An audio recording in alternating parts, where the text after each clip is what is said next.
Ghost Tales. Hey, girlies and ghoulies, and welcome to the Girly Ghost Tales podcast. We're your hosts for the evening. I'm Leah. And I'm Amber. Join us tonight as we welcome Brian Bateman, the man behind The Real-Life Experiences That Inspired Ghostwriter, written by Jennifer Bransington Crowley. We'll talk about the history of the house, the terrifying events that unfolded, and how these stories blend onto the page. Because sometimes the past doesn't just linger, it writes itself into your life. Every house has a story. Some are written in laughter, in family photos, in the creak of the stairs at midnight. But what happens when the story in your home doesn't want to stay silent? Tonight we step into the world of Ghostwriter, a chilling novel born from true events inside a century-old Texas home. Our guest didn't just live within those walls. He lived through the whispers, the shadows, and the unexplained. What started as an unfinished manuscript in the attic became an obsession and a haunting. So sit back, grab some popcorn, and get comfy. And to the grave we go. We are here with Brian Bateman.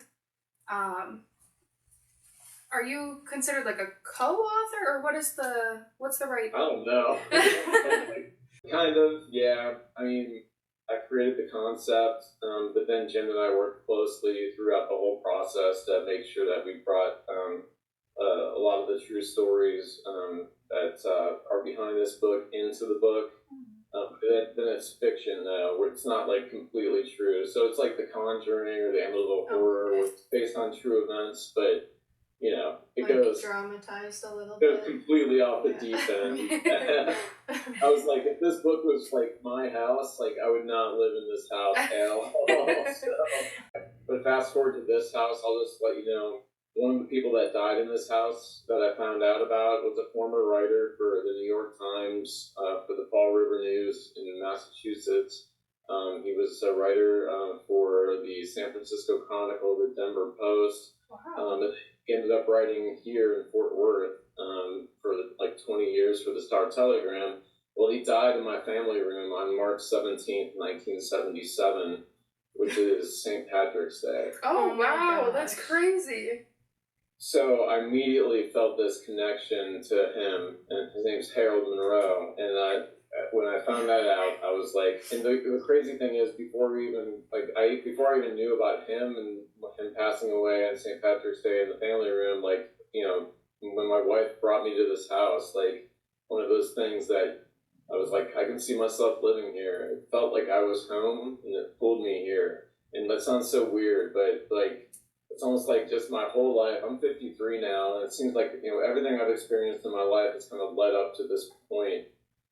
Because now, after discovering, you know, him, I became like just crazy obsessed with researching the house.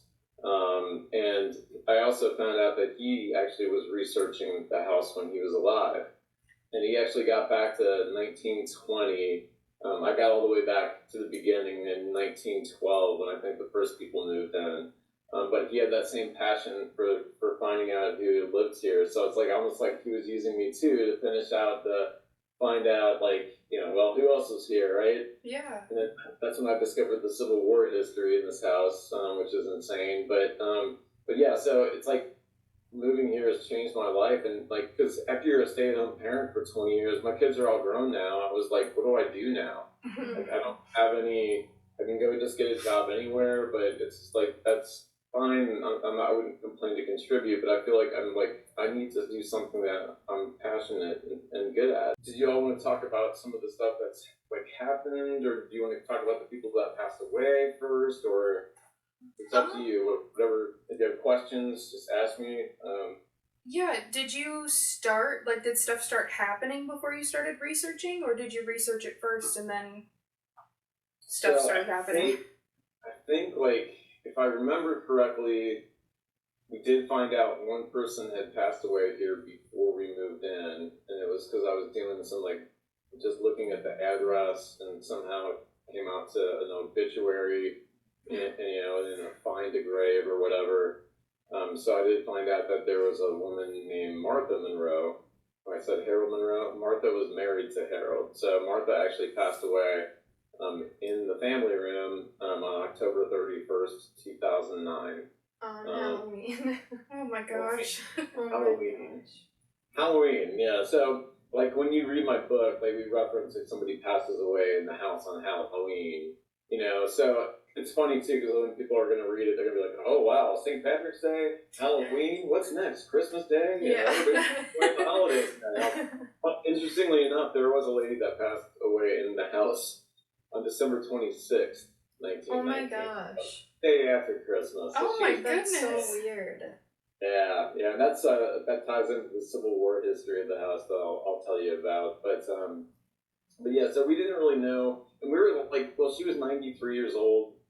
You know, it's just like she died of natural causes. It didn't like really, we didn't think too much about it because we're like, you know, people die in houses. It happens. You know, my grandma died in her home, and so, you know, we're like, didn't think anything of like, well, it's going to be haunted now, even though it was on Halloween. It was just kind of, you know, like a little joke. Oh, now it's haunted, ha ha ha, you know, whatever. But so once we get into the house, then we, like, the first thing that happened was our dog, Miles, would not sleep in our bedroom. So he would, like, in all the other houses we've lived in, he's a 10-year-old dachshund, and he would always sleep on his dog bed on the floor. No problem. And, you know, but for this house, for some reason, he'd be on the dog bed, but then once we turned the TV off to go to bed, he would instantly walk out of the bedroom and go to the front of the house into where the TV room is. And again, there were two deaths in the front of the house. There was Harold in 1977 and his wife Martha in 2009. We think that he was going out not to be scared of what's in our room, but because he was going out to see somebody he wanted to see, which we think are Harold and Martha. The reason we say that is because we found out from his son. I actually did talk to his son before. His son actually came and showed us like where he grew up and what rooms and tell us what it used to look like. And because I invited him over, my other son found him on Facebook for me, so I contacted him. He ended up giving us the original chandelier to the house. That was so we cleaned it up, put it back up. It's in the dining room, so it's like, you know, it's pretty cool that he gave it to us. Super happy to get that back up. But yeah, so he was like he was cool enough to come over and tell us about the stuff in the house. But so I kind of knew him a little bit. So after my dog was acting weird, I just flat out contacted him and I'm like, hey, is this house haunted? Just like went out and just asked him because I'm like, my dog is acting really weird in this house. He's never acted like this anywhere else. And he said, well, he's like, I don't remember anything happening when I lived there because he lived here from, I think he was born in the 60s. His parents moved in 1957. I think he was born in the 60s. So yeah, probably mostly like 60s, 70s. And I think he moved out like 1980-ish. So, but yeah, he's like, no, I don't remember anything weird happening. He said, but I do know both my parents passed away in the family room. They told me, you know, and he said, and they both actually really love dogs. They're huge dog lovers. Oh my gosh. And it's like, I have video of my dog when we were first in. I gotta find it. I could find it. Where he'd go out and he'd be going to the TV room and his tail would be wagging like he was excited to go out to see something in there. Because my other dog at the time, he passed away now, and he was super old. He was just deaf and just sleeping on the floor. Nothing bothered him. He was already had one foot in the other side, you know. Yeah. Tired to run around and play games, but yeah. So we think that he was excited to go see someone. Yeah. So I feel like that would make me feel better about it, like that they're not scared of whatever was there. Yeah, like what's like what we've experienced is not like scary yet. I mean, scary. I can say it's kind of scary sometimes. Unsettling, I guess, would be a better word, but it's not like when you see the TV shows and, you know, it's like dark and all of a sudden you hear the guy and it's like demons and coming out and facing you and like it's actually pretty boring compared to the shows. You know, Really? so, like now we've had some really crazy things happen, but like again, you just never know. But it's not every day. It's like a handful of times in the year and a half. We've been there a little over a year and a half. It's like you can only count really on one hand like the stuff that has happened since we've been here. But it has been investigated twice since we've been here by a husband and wife team and a parent and a medium. So like, and both times they came, like the house was pretty active both nights. I never been a part of like somebody investigating your house, so Yeah. I'm not an investigator, so I just kind of hang back and just like let them do their thing, you know what I mean? Just kind of observe, and if they have questions about anything, that's where it's cool that I know the history, because if they start picking up on stuff, Yeah. it was related to somebody that lived here in the past, you know what I mean? Yeah. There was something around our homes, so I think we make a good team, and then the medium comes in and she throws all kinds of weird stuff into the mix. Yeah. Where I'm like, the first time I didn't believe her at all. Like, I was like, there's no way this lady's that, And the second time she came, man, she nailed something like in the bathroom. I'll tell you about. Like, that was just like dead on. And my wife and I were just like, wow. So they're coming back actually September 6th, and I'm gonna do a TikTok live stream. So I got permission. It's gonna be Rose and Joe Valenzuela. Georgia Molitor, who's the medium, and then a lady named Becky Vickers, who owns a home actually called Bolton House in Jacksonville, Texas. It's the 1899 Bolton House. She's been on she wrote a book about the Goatman's Bridge. Oh. Yeah, she was actually on. Have you ever heard of Ghost Adventures 666 version? I think so. I haven't. No. She was on the I can't find the episode. I'm looking for it, but it was just on. It's called Ghost Adventures 666. I don't think it's like a special edition one. Yeah, they've done like a bunch of spin-offs from Yeah. Ghost Adventures, so it's probably one of those. But so she was like on that show, and then she was in some movie with Salmon and Colby. Oh, really? People that it was out in theaters last year, I think. Oh, yeah, I forgot they That did sounds that. familiar. Yeah. I think they said it was like voted like the worst movie ever made. Oh no. At Anyway, least it's they're so still cool, in I a think, movie. Yeah. For the movie, that's wild. Yeah. So yeah, it's gonna be interesting to meet her for sure. Yeah. Were there any, so I know you said there's only like a handful of times that you can count that things have happened. Yeah. Was there like certain times that it was more active? Yeah, I mean, it's always in the daytime, honestly. It's not, like, we haven't experienced any really weird things at night, other than we had actually a mentally ill guy wandering the neighborhood, and he was breaking into people's cars. Oh. And, and then that night he decided to knock on our bedroom window, which is, and, like, where he knocked was, like, literally right outside where my wife's head is, by the pillow. And she heard like a knocking sound, like something. It was like 3 or 4 in the morning. Oh, and, of course. That was like, I put that in the book though. That's like part of I put that experience that we had for real. Like, I think it's in the book there somewhere. We buried it in there. So but yeah, that was like, that kind of stuff is like the human stuff to me is a hell of a lot scarier than the ghost stuff. At least in this house, I can tell you that for sure. Absolutely. Yeah. So we put our fence. We like put the fence around the window. The next, I'm like calling the fence company. Like, we got to move this thing to enclose our bedroom now, because that was really interesting. But no, as far as the paranormal stuff, like again, the dog not sleeping in our room was the first sign. And then we had a curtain pulled back in our bathroom, like somebody was peeking out a window. My wife was actually walking from the backyard to the bathroom and noticed that when it was pulled back, like somebody was looking out at her, but she didn't see a face or anything. But That's so creepy. But yeah, so then a kind of a crazy thing was a little plastic dog bowl that we have that we take on vacation with us when we take our dogs to, like, beach somewhere or whatever, and they collapse. You can fold them down. Yeah. And Yeah, so after we moved in, like we had the kitchen floors redone, and we were doing some work on the floors before the guy was finishing them. And my wife's in the kitchen by herself, and this is like right in the daytime, and she's like down by the fridge and the stove, I think, where she was, and then the bowl was like quite a ways away, not like super far, but far enough away where she couldn't have kicked it or hit it or anything like that.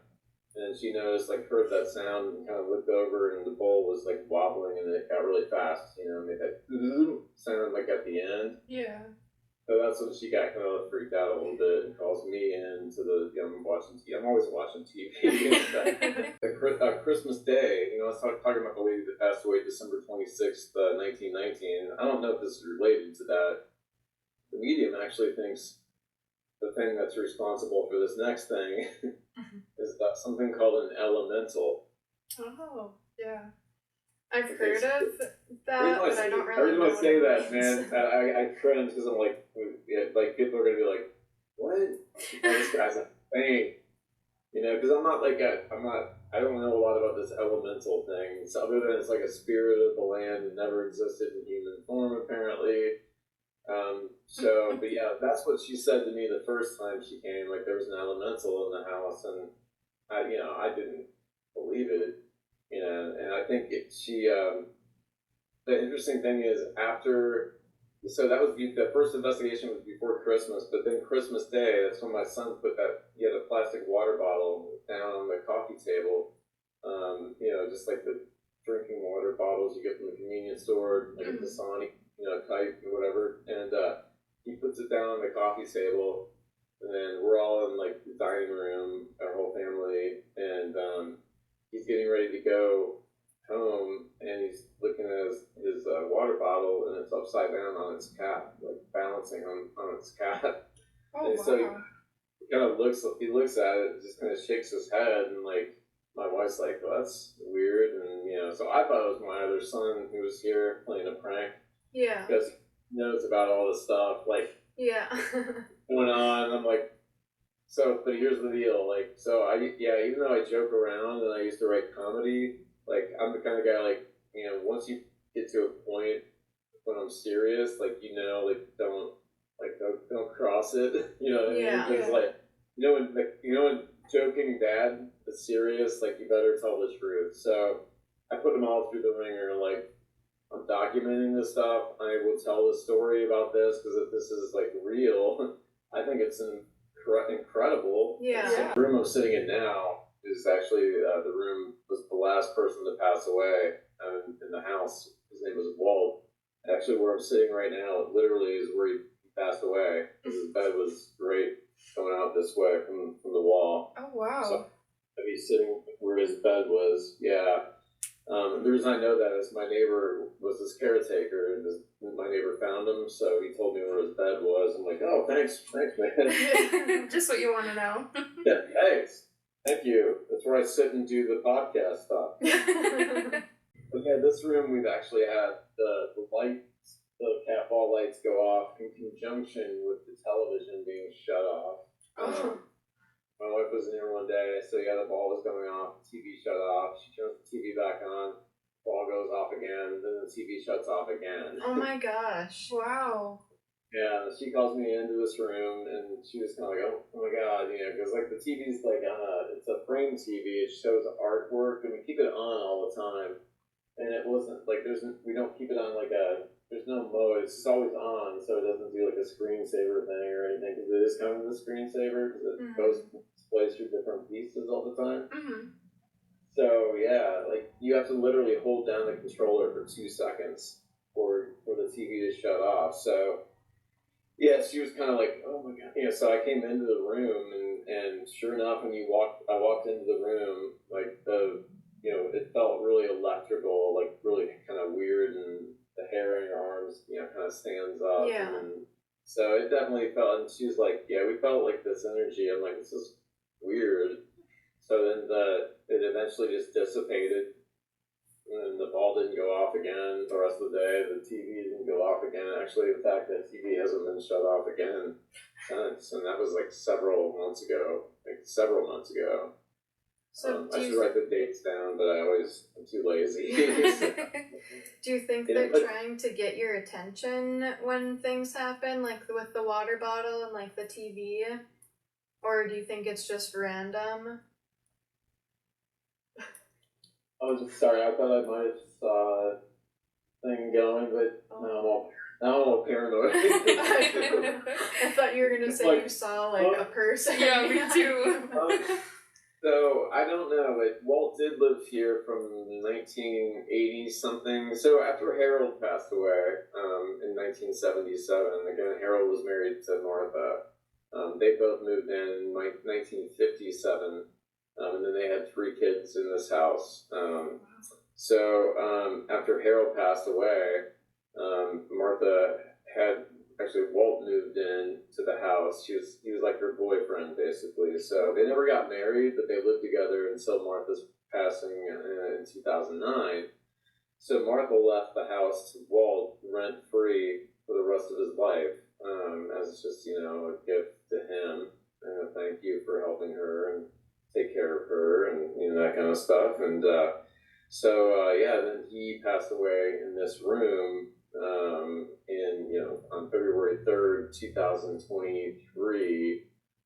Our first night in this house was February 4th, 2024. So we closed on the house February 1st and we were moving stuff in, but our first official night was the 4th. So almost a year to the day. Yeah. All passed away in this room. Now this is our guest room.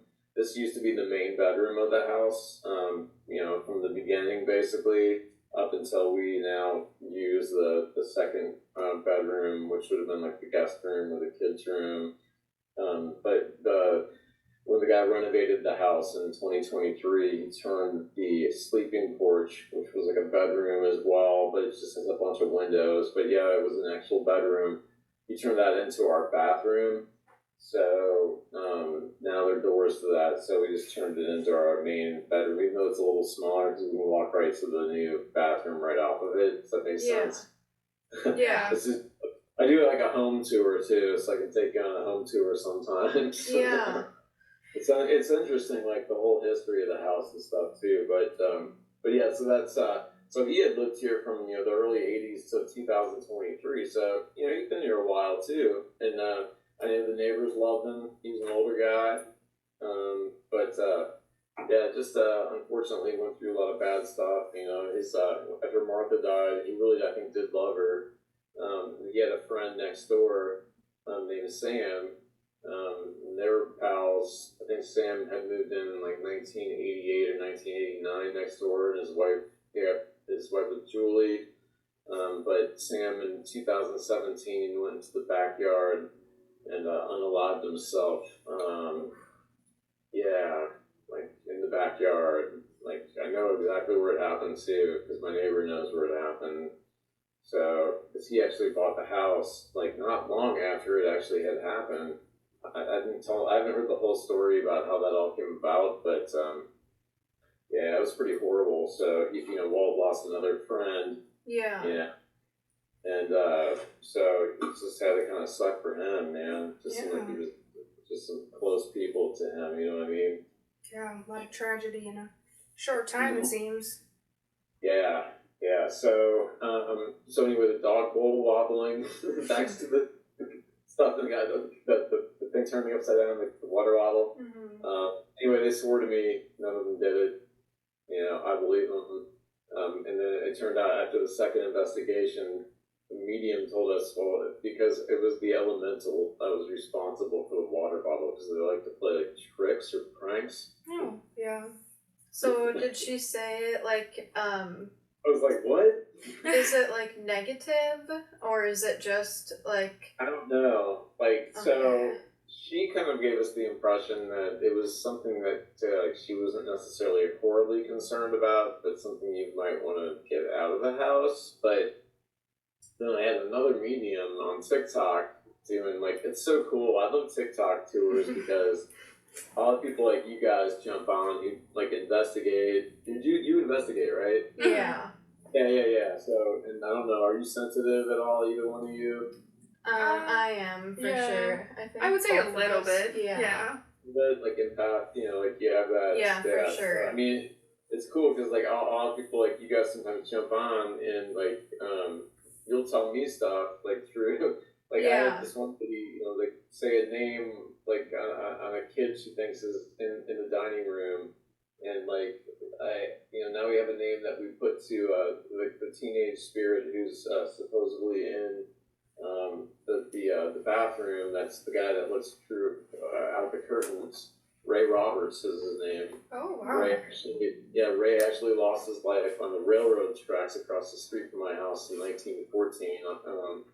It was him and two buddies, and they were going hunting at the family farm to keep out the birds and all that stuff and the crops, And I guess they were cutting through the railroad yards, and literally like you just run a couple streets over, and there was the railroad yard right there. So it's really super close. And I guess they were jumping on top of the rail cars, like one to another, like hopping the box cars and stuff, whatever. But Ray jumps up, and he's got his hunting instrument in one hand, and he's trying to scale up the boxcar in the other hand, gets to the top, and unfortunately his thing explodes, and there's something that strikes him somewhere, like that you think with. Yeah. Is this good TikTok language? Am I doing it well? Yes, yeah. I think so. Okay, this is like this is where like the dad stuff's going in here, and I'm just like, it's almost like playing charades and stuff. Yeah. So yeah, if I say anything like wrong or offensive to anyone out there, I'm so sorry. Like, I'm trying to learn all this stuff, man. I'm a Gen Xer, so we don't really censor anything, so it's always weird. So not that like that's ever bad, you know what I mean? It's just like it's just different. So I gotta learn all that stuff. It's their platform, their rules. They have to learn their rules. Yeah. So yeah, so like anyway, the elemental thing, is we also had somebody tell us that they think the elemental is actually here to protect us from what's bad outside. So a little battles of the mediums going back and forth. Yeah. It's interesting though. I love to listen to all the theories, and anybody who wants to throw something out there, man. It's like I think the more information you can people can throw at you, I think sometimes something really comes out of that. Yeah. If you ever see or sense anything on your side about this house, I mean, just say it. I mean, it's fine. Yeah. Totally. I definitely want to see a tour of your house at some point. Yeah. Doesn't have to be tonight, but you guys will have to do that too. Join the live that we're going to do. Yeah. The investigation. It's September 6th. I think it's going to be around 8 or 9 Central Time. We're just gonna. Yeah, That's my bedtime. Your bedtime. That's my bedtime. Yeah, Although actually, if it's a weekend. It's my bedtime too, so I don't feel bad. So, but yeah, it should be cool because I'm gonna sit back and kind of hang back and just like I said, I'm just gonna kind of let them do their thing and just see what happens. You know what I mean? So, and then if somebody has a question or something, maybe I could sneak away and answer a question or take a suggestion and then I always I want people too on their side to have their stuff running to see if they actually pick up anything through the whole thing, through, I don't know, you know what I mean? You never know. So, usually, just to let you know, when I usually do these things with people, like I'm doing with you, I was laughing because almost every time there's some kind of weird technical issue that happens on the other end. Not my end. That happens to us every time. Every time we've recorded an episode, either something technical happens or right now, if you see us looking in the corner, we keep hearing little noises, knocks and stuff. But I think the building that our studio is in is haunted, and we are always having weird technical things and weird noises in here. We have to stop recording 2 or 3 times every episode because we think we hear someone on the other side of the wall. Wow. Yeah. Okay, so I should watch myself on my end. Yeah, because we also you can't see him right now, but this room is like filled with haunted dolls, so I don't think that helps with the haunting stuff. Also, one of our dolls is named Harold, so I was just thinking like maybe he thinks we're talking about him every time we say Harold. Maybe. Okay, Harold. Yeah, and actually, Harold's real name was Prince. It wasn't Harold. It was Prince Carlisle. Oh. Yeah. Why do you know why he went by Harold, or is that just the name? So I don't know. It's kind of a mystery. So he, I can go back to some other the weird. I'll tell you about the whisper of somebody saying hi. Oh yeah. I'll tell you the Harold story because it's pretty interesting. Are y'all on like a time thing, or do you just kind of freestyle it and just let it go whenever? Yeah, we just kind of. That's good. This is you're gonna be like, oh my god, I will never shut up. It'll be like 3 a.m. I'm just gonna start it. I want to get something at IHOP, bring it in. Yeah. Sorry, but yeah. So, what was I'm sorry. I'm trying to think where I can just kind of. It's so much, like I said, it's so much information that I'm just trying to figure out, where do we even begin? Where do we even talk about? You know what I mean? So.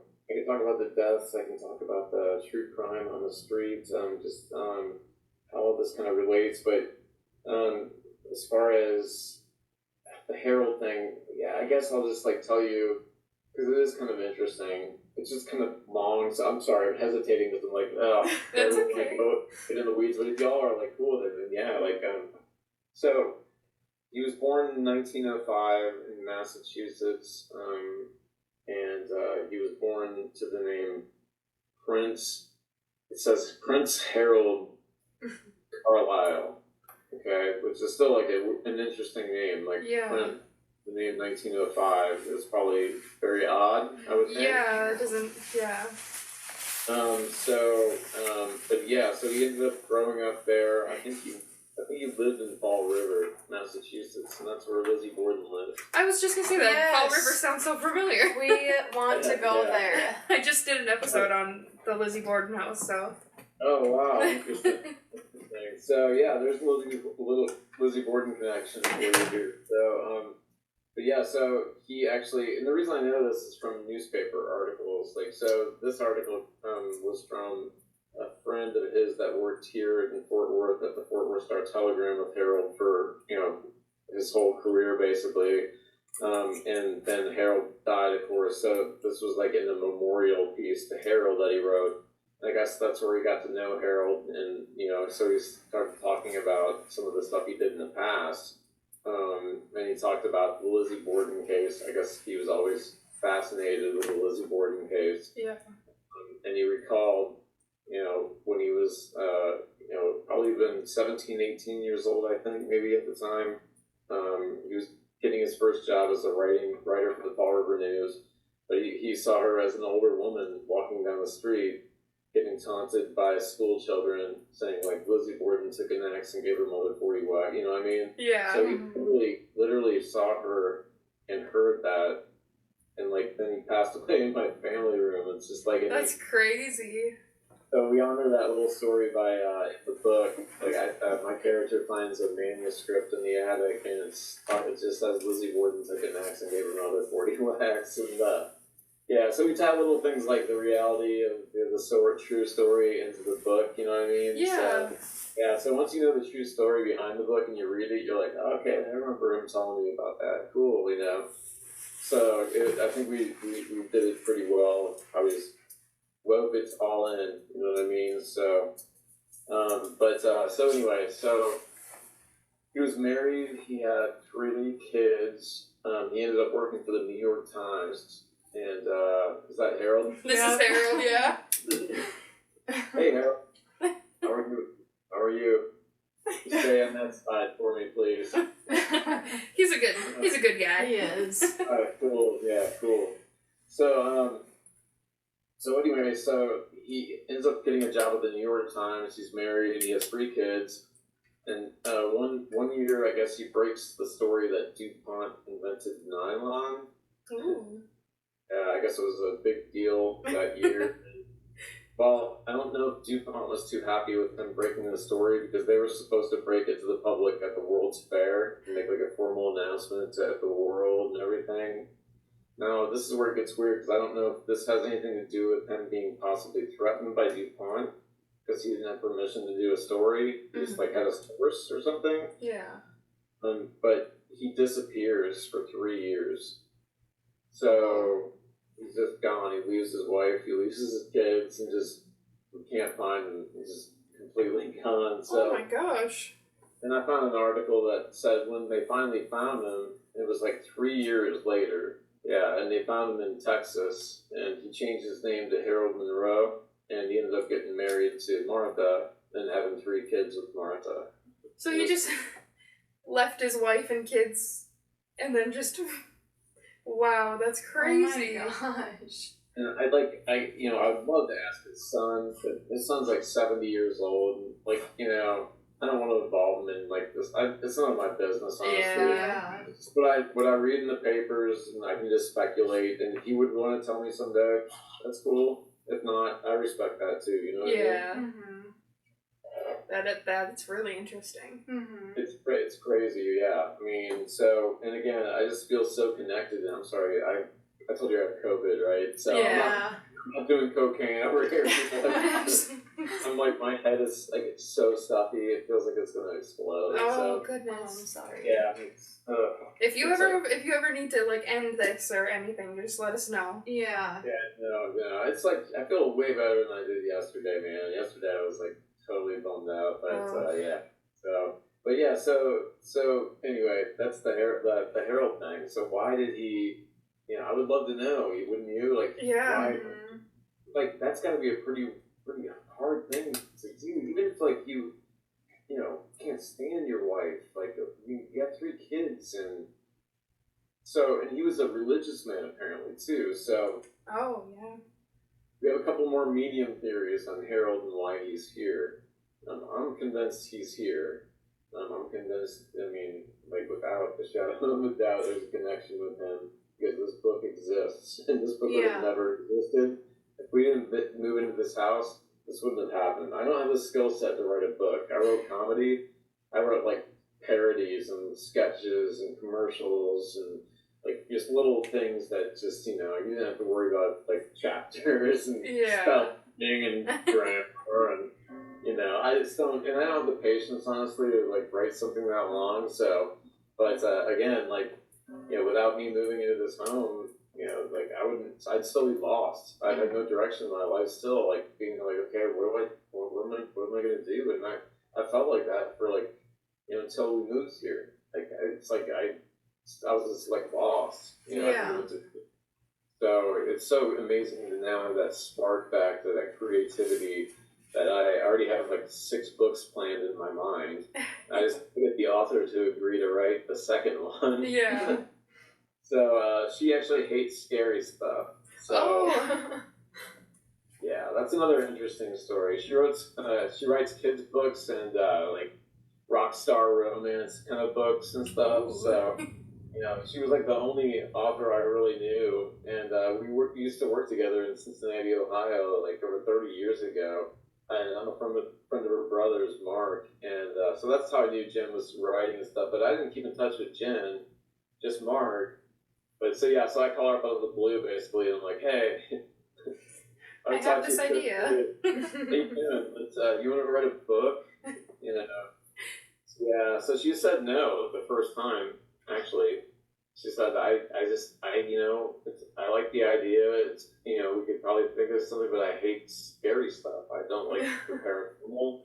I don't like and I thought she was kind of joking. Because I felt so compelled about this story, thinking, I'm like, you don't understand how amazing this story is. Like, it's very complicated, but when you start even, like, going really deep into the connections that I found out about this house and my family and stuff, it's pretty crazy. Yeah.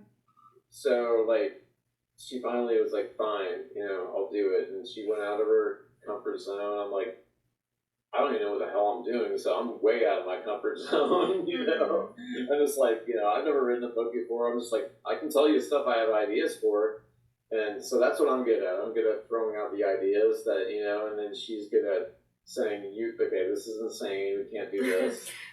It's insane, but I like it. Let's work with that. So I have different levels of insane. And she but then actually there's one part of the book that's really, really disgusting. And we actually talked about it, and I was like, I can't keep this in because my mom is going to read this book. She's 82 years old, Jen, and you're talking about this. I'll just say there's somebody makes some advances on my character that are not wanted. Oh my gosh. Is it a dream or is it real? That's all I gotta say.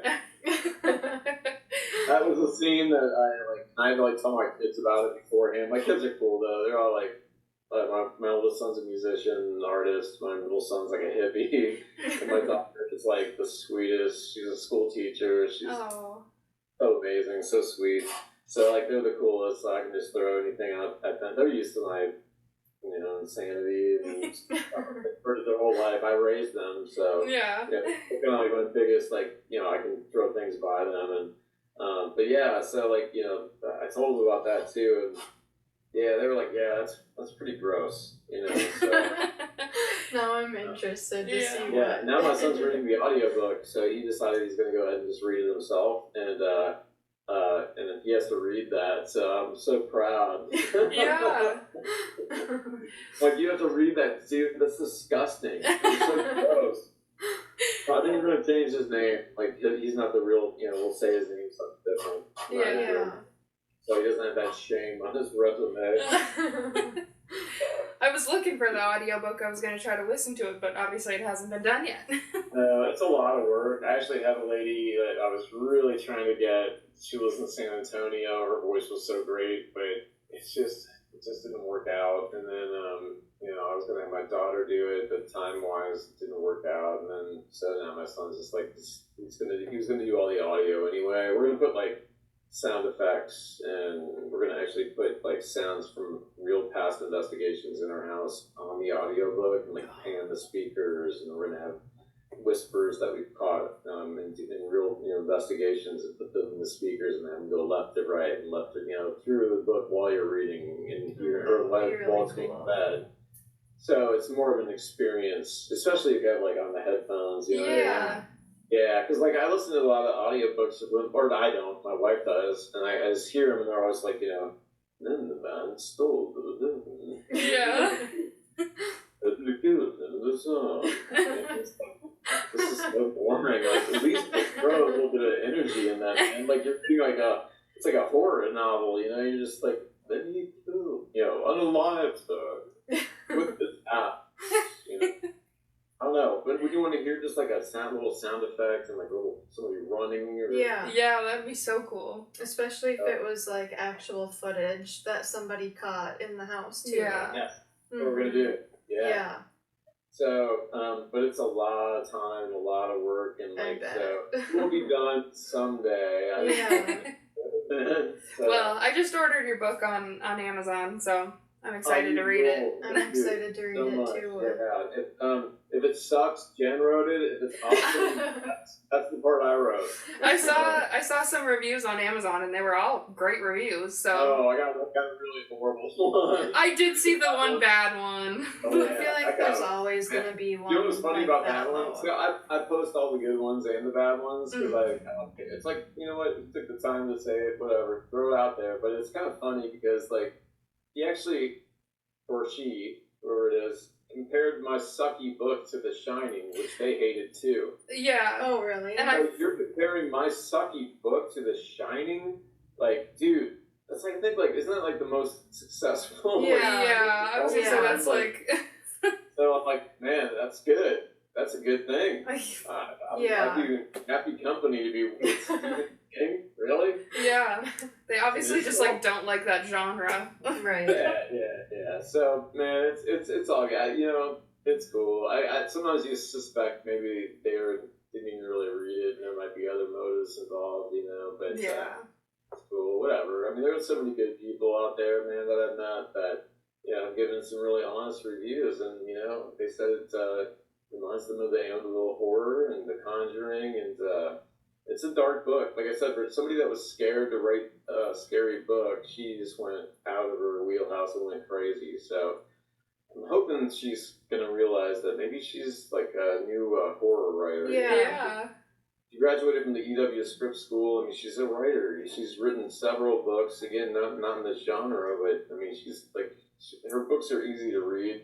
It reads like a movie kind of script, so that's why we also would love to turn this into a movie as well. Not just one, but like a franchise. Like I told you, I have like 6 books in my mind now. Yeah. We can do this. We can do this. We can do this. You know, so it's been life changing and it's been fun because I love telling the story behind the book. Again, if you read it now, you'll be like, yeah, I know. And it's not just like one story.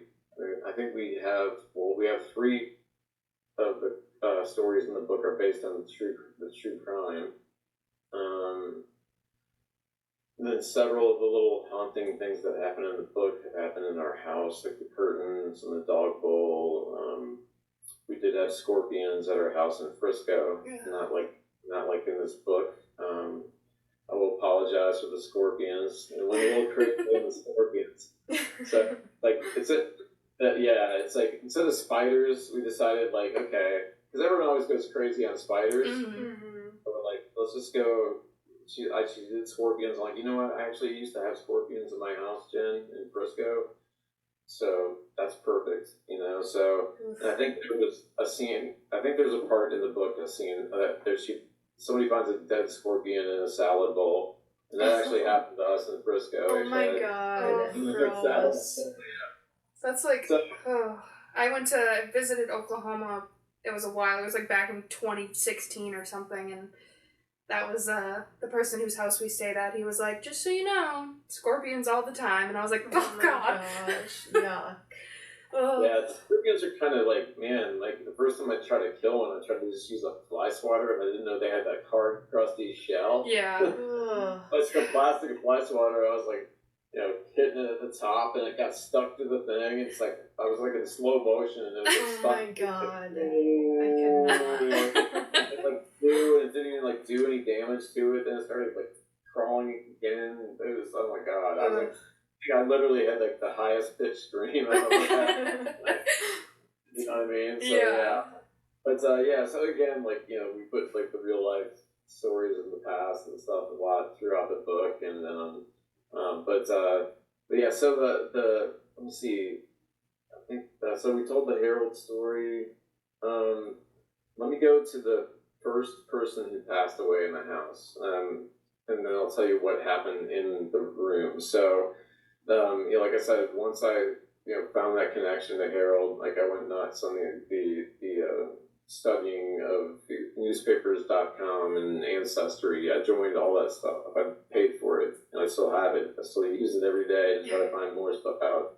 So, like, I still do research on this house, and sometimes I'll find some things, every now and then. So it's kind of cool. You just don't quit. You get burned out to stop for a few weeks or whatever, and then just go back to it again. You know what I mean? Yeah. So it's, like, you just can't stop. You got to be persistent. And but anyway. So that's when I found out that a guy named Elisha Morford, it's Morford, passed away, most likely in our bedroom on January 18th, 1914. And I think he was 75 or 77. I'd have to look at the obituary. But yeah, and he was a former Union soldier for the Indiana 68th Infantry, Company C, and he fought at several battles in the Civil War, actually. Okay. So yeah, like it was kind of interesting to think of a Union soldier down here in Fort Worth, passing away in the house in 1814. Well, he came with his family, actually. He was the great uncle of a lady named Viola Evers, who lived here. So, that's why he was down. He was down with, that's the only family he had left, because I found out that his wife and all his kids actually had passed away before he did. So he just came down from Indiana, and there was another couple that came down, and they just lived here. I think they were all the first people to live here. So anyway, the next death we found out about was in 1919, and I was telling you it was December 26th, 1919, and her name was Anna Lubbock Kennedy. So this is crazy. So Anna Lubbock Kennedy, I'm sure you've heard the name Lubbock, Texas. It sounds familiar. Yeah, kind of. I'm not sure though. Maybe. Oh, come on, man. You guys are supposed to be like, oh, yeah. Yeah. I remember. I know. Beautiful place. I've been there all the time, Brian. It's amazing. No, I don't, you don't want me to apologize for not knowing. It's a home of Buddy Holly, I believe, was from Lubbock. Oh, okay. You ever saw that movie with Gary Busey, I think?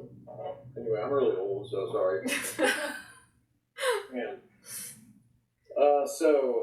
But anyway, so she, her father was Thomas Saltus Lubbock. He was a guy that's Lubbock, Texas is named for. Oh. And he had a big history against Mexico for the Battle of Independence for Texas. And he actually was involved with a group called Terry's Texas Rangers, which ended up fighting with the Confederates in the Civil War, and ended up fighting at the Battle of Chickamauga, which was the battle of Alicia Morford's unit, the Indiana 68th unit was at. So Anna's dad's unit basically fought Alicia Morford's unit. You know what I'm talking about? And they both were likely in the same room. Oh my gosh. 5 years apart. Yeah. So a definite Union guy, definite Confederate. Of course, she was a daughter of a Confederate, so she was a Confederate, and it was Confederate territory. Even back in 1914, it was still like very old South kind of stuff, back down here. So yeah, like that was kind of crazy to think about, and so yeah, she's going to be like, we're going to actually do a historical plaque to the home, to kind of like, from the state of Texas, you have to like apply for it, and we're going to call it the Kennedy Monroe House. Anna Lubbock Kennedy, obviously, and her, not necessary contributions, but just her significance. She's a notable figure in the state of Texas, obviously. And then Harold Monroe for his contribution of writing for the Fort Worth Star-Telegram, breaking that big story at the New York Times. And then because he's a notable guy here in Fort Worth. So, yeah, and then you have to get those, like, you get those plaques. Have you seen the plaques where they do the whole story about the history? Yeah. It's like, so we'll have one of those. And, so we're going to apply for one of those next year. So I'm still trying to find out as much information I can about Anna. And it's, like, so hard to find, believe it or not, even though I've looked everywhere and I've, like, reached out to people. And so, But anyway, I'll find something. I'd love to find a picture of her and Alicia Morford and have them side by side. Yeah. Looking at each other. Yeah. But like, the Union and then the Confederate flag, over the pictures and face up. Yeah. Angry looks. Yeah. That'd probably not be a good idea. I was going to say, you might have some more activity if you do that. I was joking to my wife, like, I would love to have a picture, honestly, but I don't think I'd put them side by side. I might put them in the house somewhere to honor them, kind of, in a weird way. Just the history of the house, really, right? So, but I told my wife about that. She's like, if you do that, I'm going to divorce you. Not kidding. So I'm like, oh God. So I'm trying to, like, not to do stuff to get divorced, because I know I look like Brad Pitt and Thelma and Louise, but still, it's not easy. It's not easy. Does your wife ever, like, try to do more investigating than you do, or is she not really interested in it that much? She's like, well, so considering she didn't really have the connection as much as I did to the home. Yeah. It's like she doesn't necessarily understand the obsession, I think, that I went through with this experience. Because literally I was obsessed, I mean, if you read the book, you'll the book's loosely basically based on me and this whole experience of, a former comedy writer from Ohio moving to Fort Worth, Texas, and, finding a manuscript, from a guy who died in the house who was a writer who, and he looks at the manuscript, it's about Lizzie Borden, but then it turns into something else because he finds out about some of the crimes in the street, and then he's kind of, it's like, there's like some kind of like, there's some possession elements of some stuff, and she gets a little dark into the satanic stuff. The reason, she did that, I don't know, but it kind of ended up being weird because, when we talked about the book, and, when you write a 318-page novel, like, there's a lot of stuff you have to write. Like, there's, sometimes, like, I call it filler, where it's like, if I did a movie, I would put that part in the movie. Yeah. Cut that, you know what I mean? So there's a lot of that stuff when you look at any novel, as opposed to, whatever. So, but, I think for the most part, we did the filler stuff, as best as we could. But yeah, there's some stuff in there that, that she put in that's just, it's like absolutely, it's just the way it worked out. It was just like so amazing. So my wife just, again, doesn't understand my obsession and with this whole thing, and I'm like, this is my job now. It's to talk about this and tell people and show people our house and so I think she's starting to understand now, because now we're getting some people that are interested in the story, and it's kind of spreading a bit amongst the paranormal people, which is great. I wish I could invite everybody out to the house to do an investigation, but I've been told you got to be careful, because sometimes people all of a sudden say your house is filled with demons, and it turns into something completely different that you didn't intend for it to ever be. So I'm like in this whole new world of like, what do I do? And but whatever. It's I guess those are things you have to like maybe put some ground rules down, or you have to get some kind of contract. And like, I don't want to get too into that kind of stuff, man, because it's just like, I don't want it to turn into like this whole thing. It's not. So it's hard to like, where's the balance? You know what I mean? But it's also, I want to sell books too, right? Because this is how we make money. And I'm proud of the book. It's cool because the book's like, it's fiction, so it's historical fiction horror.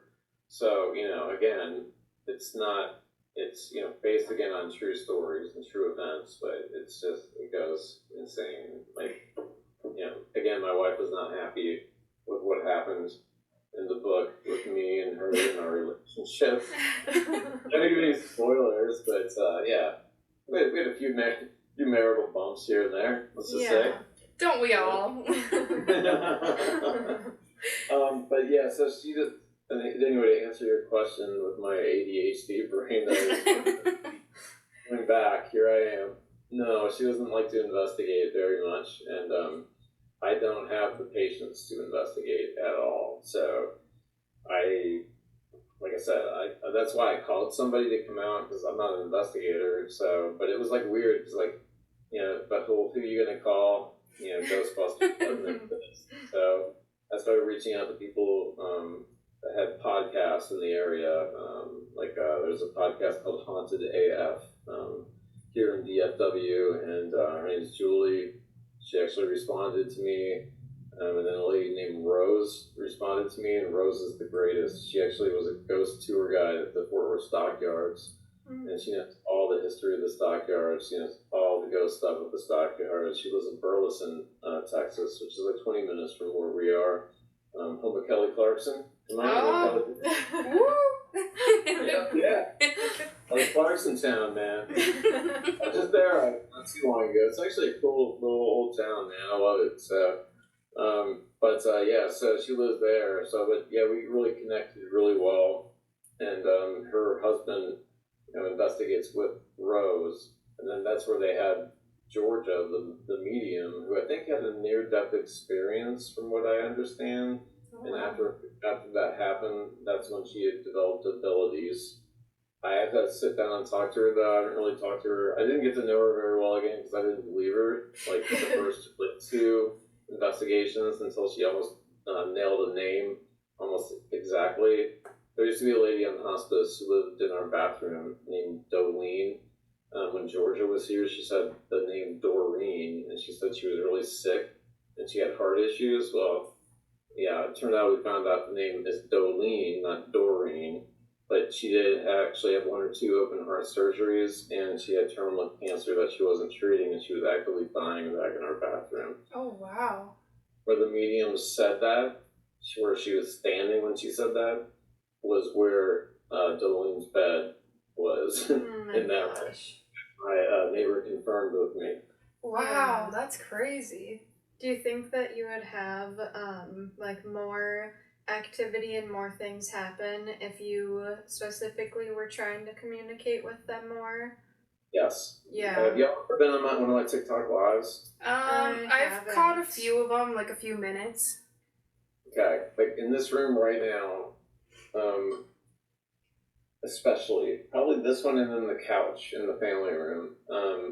I'll do lives, like I'll do Instagram lives and do ghosts and history tours. It always turns into everything because people are always like, I just started to do like a ghost tour only, and then they're like, oh, what color paint is on the couch in the kitchen? I'm like, my wife doesn't want anything to do with anything I'm doing, but then she's like, tell them it's thunderous.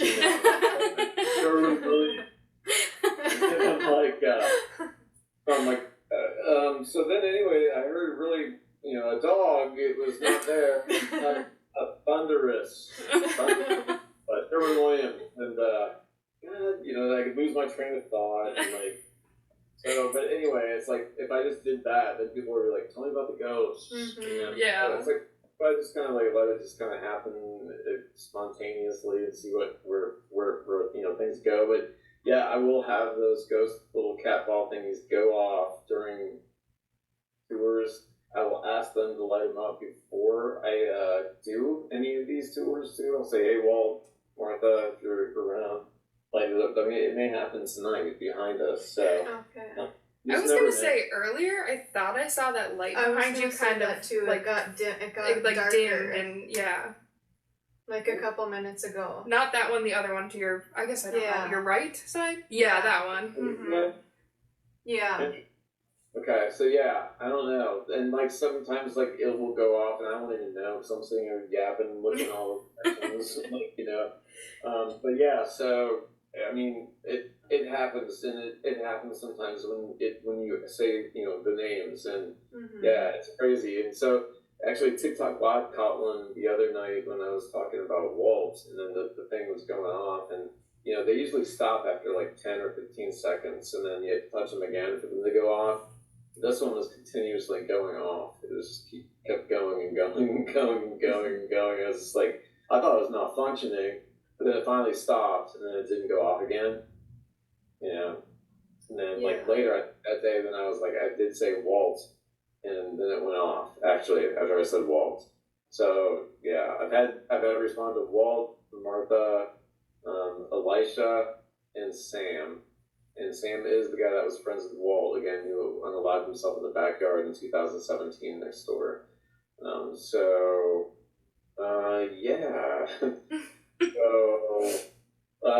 we can talk about now. I told you about Harold and Martha, and of course you know now where I'm sitting. Walt was the last person to pass away in the summer of 23. So let me maybe jump to I think I told you about, the Whisper. There was a Whisper. Oh, yeah. Yeah, sorry.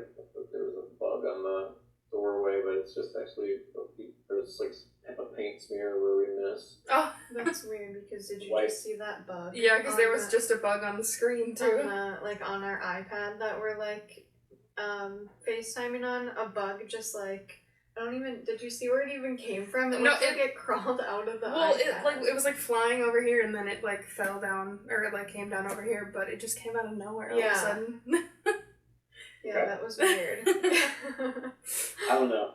See, again, I'm like, no, it's not paranormal, it's not paranormal, it's not, geez. It's just a bug, Bug, we just, like, have the thing, like, so, and again, weird things like that, again, do happen on, your side, so I will just say, but anyway,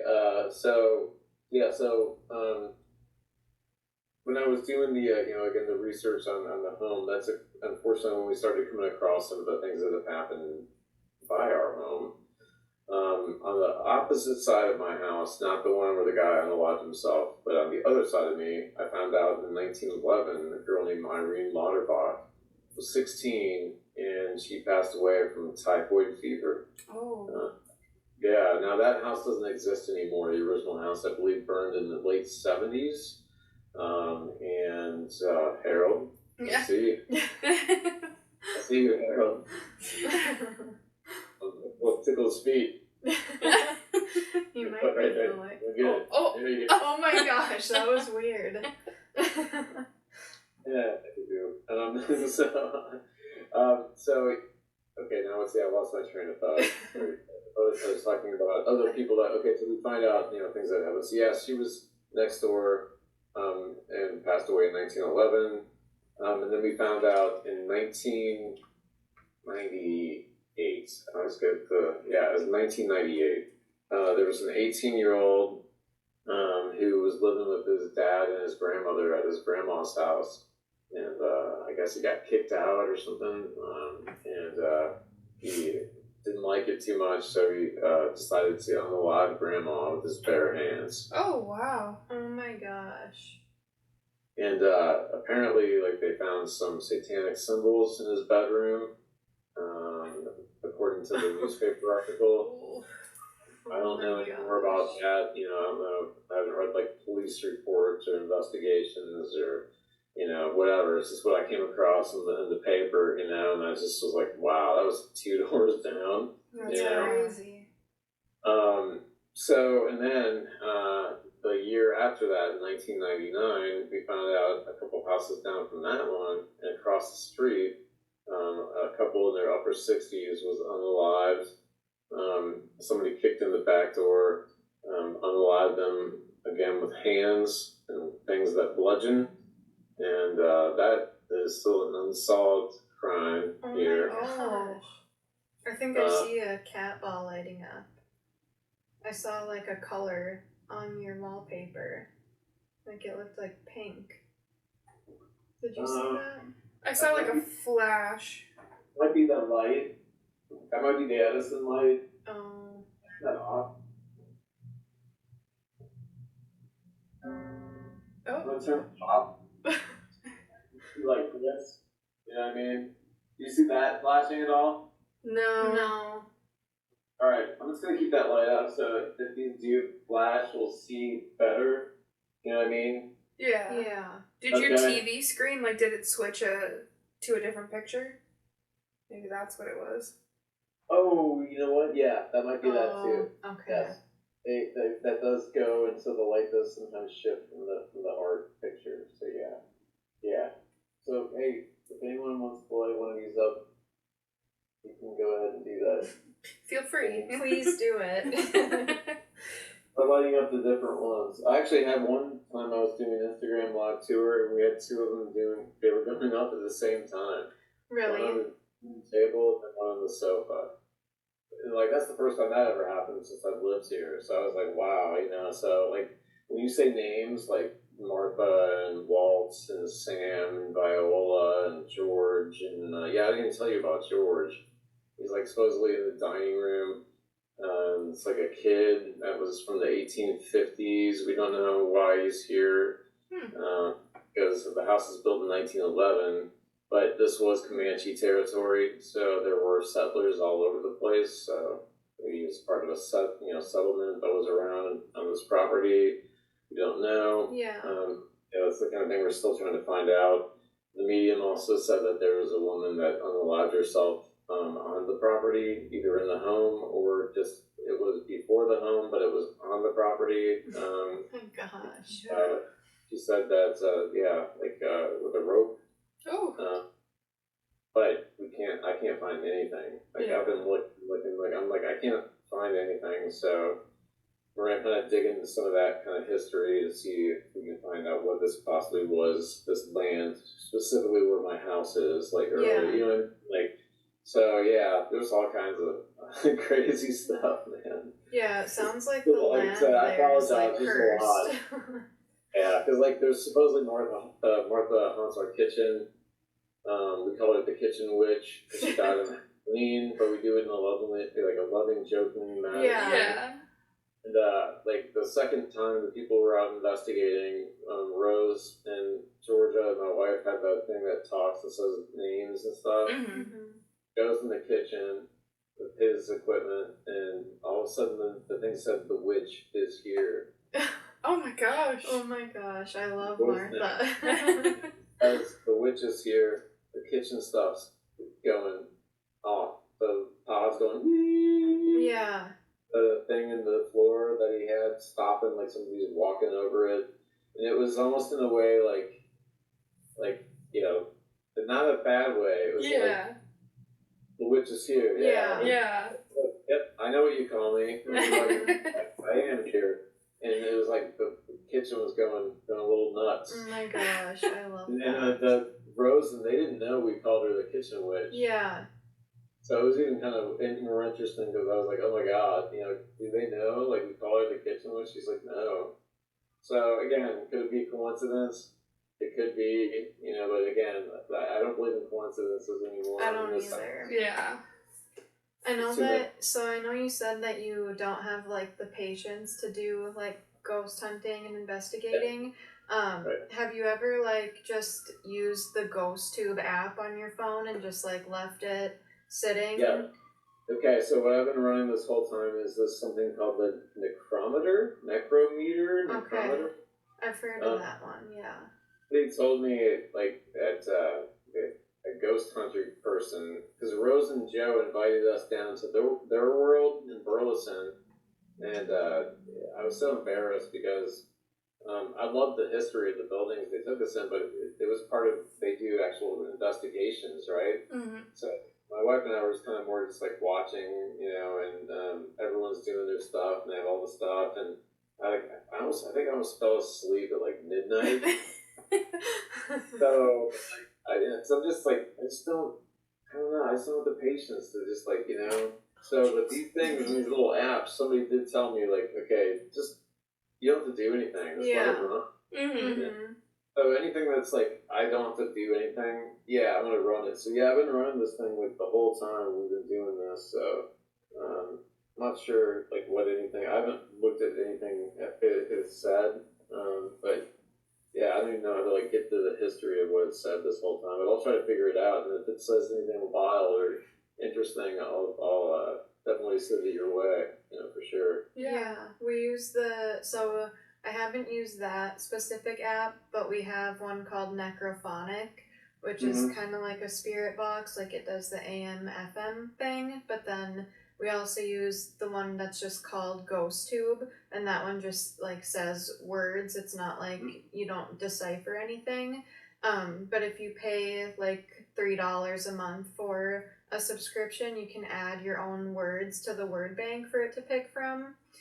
So we just recently did that, and it's been saying a lot of the words and phrases that we put in there. So I was just thinking, like, maybe it would say some names of some of the ghosts in your house that have passed away. I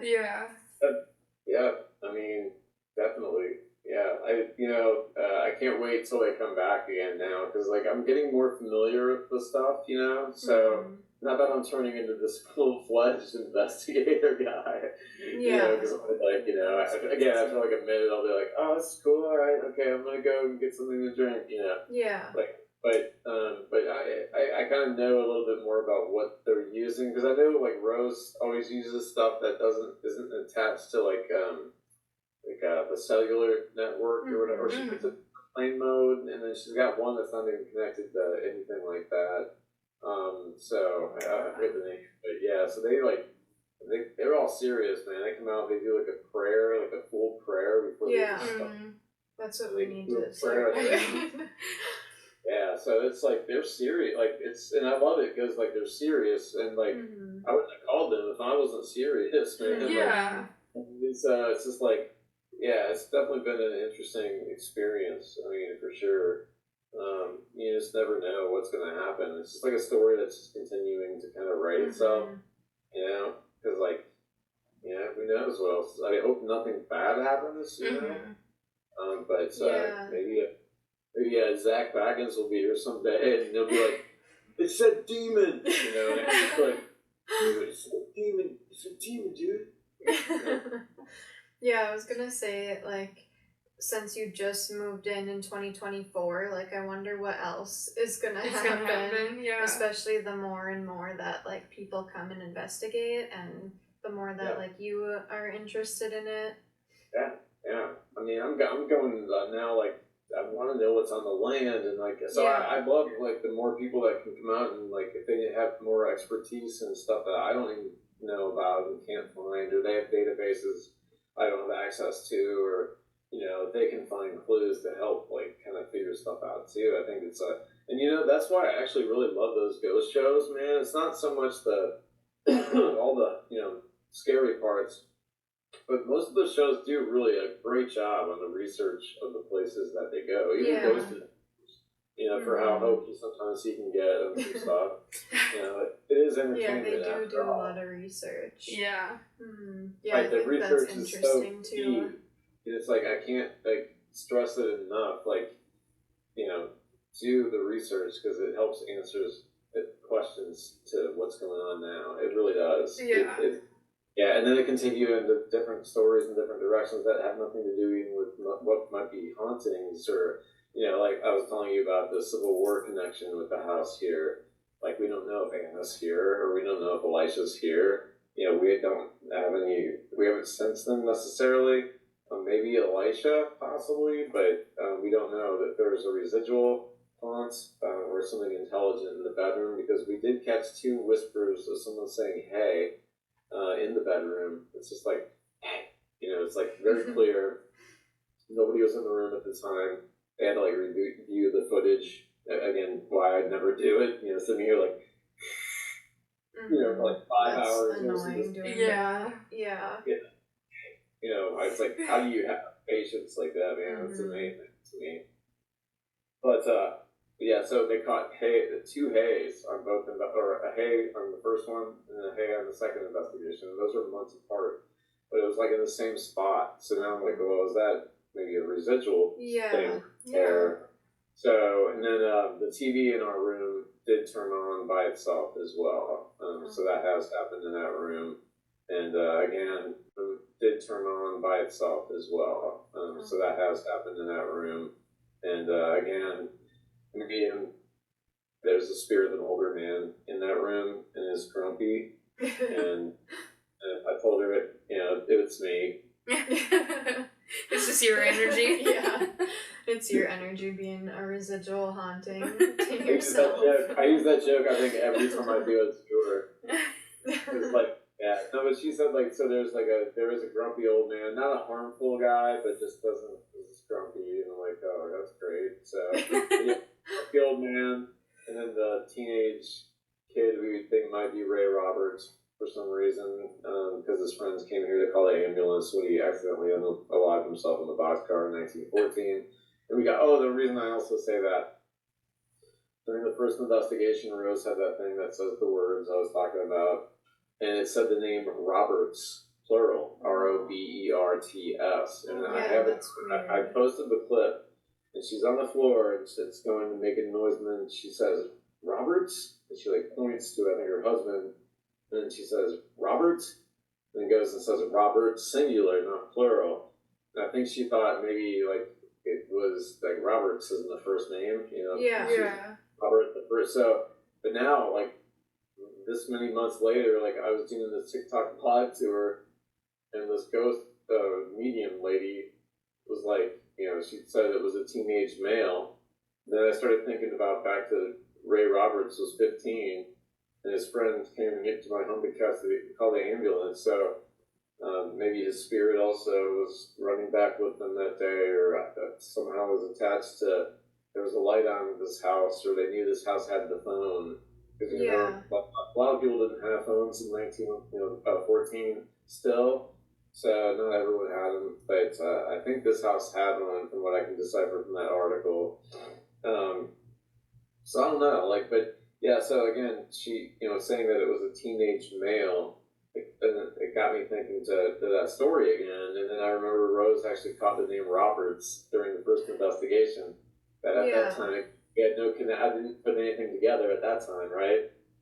And that's what I'm saying, like, you know, the more you just kind of do stuff and you just keep at it, like, sometimes just things start kind of coming together. Yeah. There's some other things I could tell you I'm not going to, but they would blow your mind. Some of the stuff that we just had happened and found out. I have one thing I'm trying to verify right now with a lady doing some investigating, but if it's true, it's going to be insane. But I'm not going to say it until I know for sure if it's true or not. Yeah. It's another thing that would say, let's just say it turns out to be true, then this whole thing is not just about this whole book that's out, but it's about me actually now being used to figure other stuff out from people that have lived and passed away in this film. Yeah. That's a lot of people to, like, Or pass like away channel, in it would your be like they literally are starting now to channel me to find people to do certain things that only those people can find out about something. Yeah. Let's just say it involves unidentified human remains, Oh. possibly tied back to this home in the Civil War soldier. Really? In a separate case that is in a different state.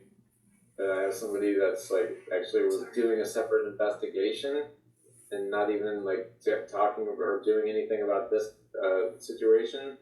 And that name popped up that she was familiar with when I was telling her about it. She's been research stuff. So does that make? Oh, sorry. Hold on. Another technical issue. Hold on. Story's getting weird.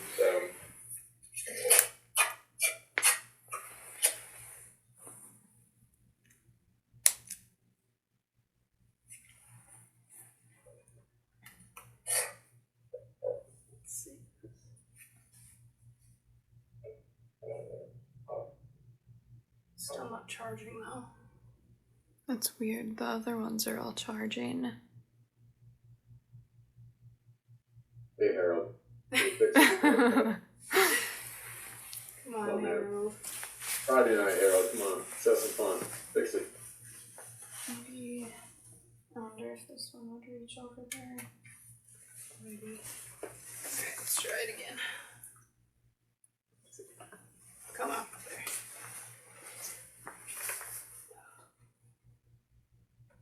Plug this again.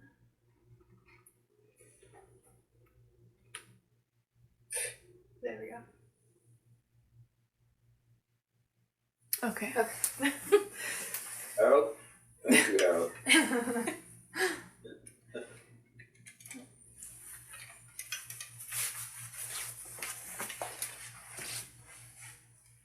You guys aren't like casting a spell on me right now, right? No. Okay, cool. Also, I just see Harold might be. I'm not. Got really busy for a second. Harold, be nice. We've had him out like a couple of times when we were recording, and our REM pod started going off during one episode when he was just sitting on our table that this iPad is sitting on. I can't remember. I think we were talking about Annabelle. Yeah. And then it started going off. So anyway, that confusing story I was just telling you, basically, I kind of like try to explain it a little bit better. So there's a lady that is a friend of my wife's cousins. She lives in Orlando, Florida. And she does like forensic investigation, like forensic like research for like police on like unsolved cases and things of that nature. So I contacted her because I'm like, man, she could find stuff for me, like on all the people here, you know, like stuff, you know, maybe I can't find. Yeah. She's been working on trying to find stuff about Hannah and all that stuff, but so anyway, completely unrelated. Like, so she knew. I told her about the people I wanted to look for because I told her I wanted to look for Anna Kennedy and English and Orford, and so she had the names, and she had been doing research prior, but so. Unrelated to like my story, she's working. It's like she sent me a text a couple days ago, and she's working on a case where they were trying to like identify human remains or something like that. and the name that popped up on her screen was Morford, Morford. Oh my gosh. Alicia is Morford is the Civil War guy, former Civil Yeah. War that passed away in my home. So I'm not saying it's the same Morford, but even if it's not the same I Morford, feel like it has to be. but that's like a separate. So then all of a sudden it's just like I feel like okay, so Harold kind of is here. This came about. Now the Morford man is trying to like help her solve some kind of crime. Yeah.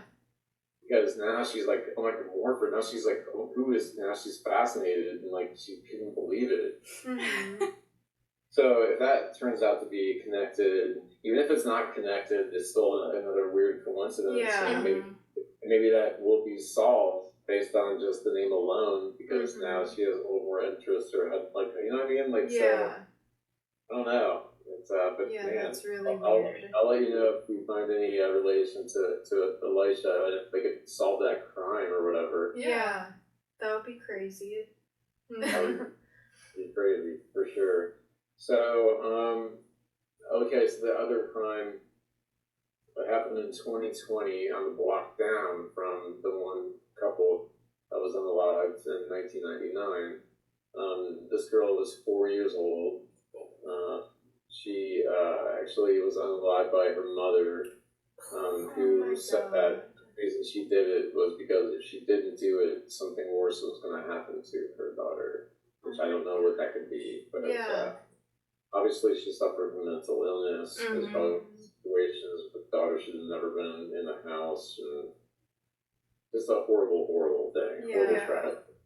But yeah, so when my wife and I were like, where do we move? You know, wow, like this is like not just this, street, but I found out so many more things about the street behind me and the street behind that, and there's a history of like dark satanic worship, like in an apartment complex in the neighborhood back in the like late '90s, early 2000s.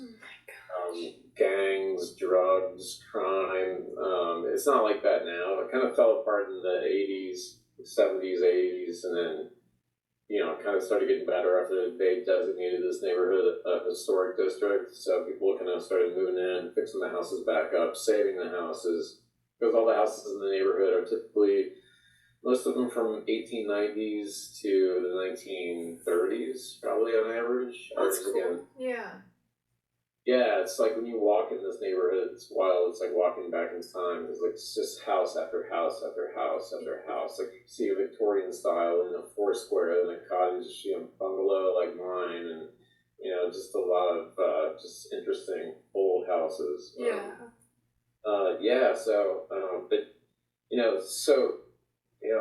Oh yeah, and then we found out there was a fire, an explosion and a fire on our street. In 1923, a few houses down, I guess a boiler or something exploded, destroyed that house, damaged several other houses, and so I was just like, man, this whole thing is just like it's like a movie or like a book. It's something, right? Yeah.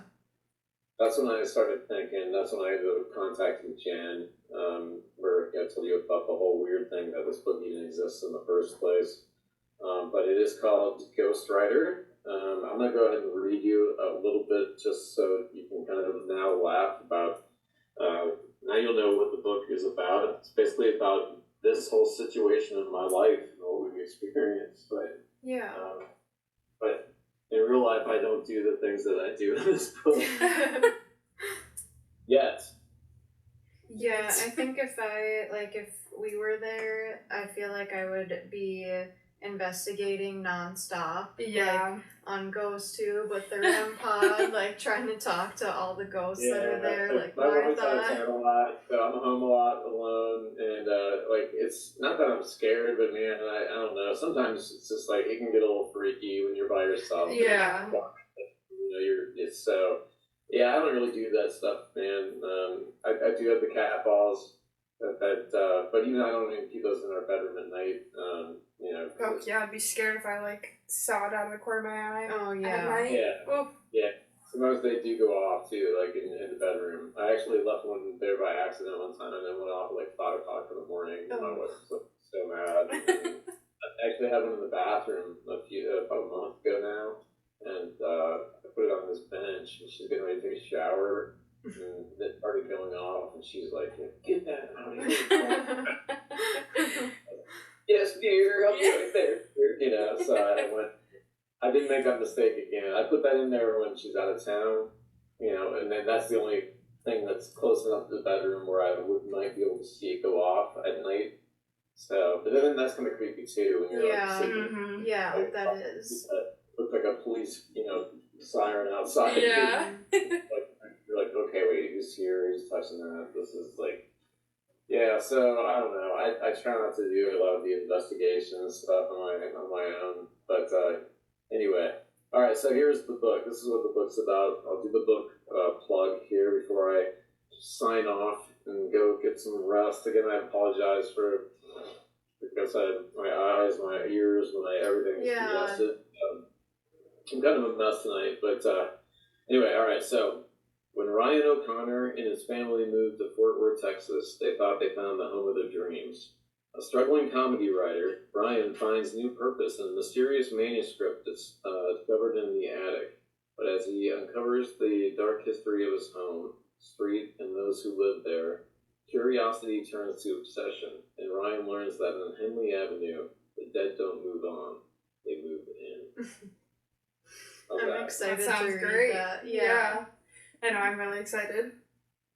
So, you know, I got really super creative with the names since I'm such a comic genius. Like, my wife, I said, what name do you want for your character? That's, you know, again, these are just not, there's just nothing like our family other than the general outline, but she's like, I want the name Charlotte. I'm like, okay, that's cool. And then I asked my daughter, what do you want your name to be? She said, Amelia.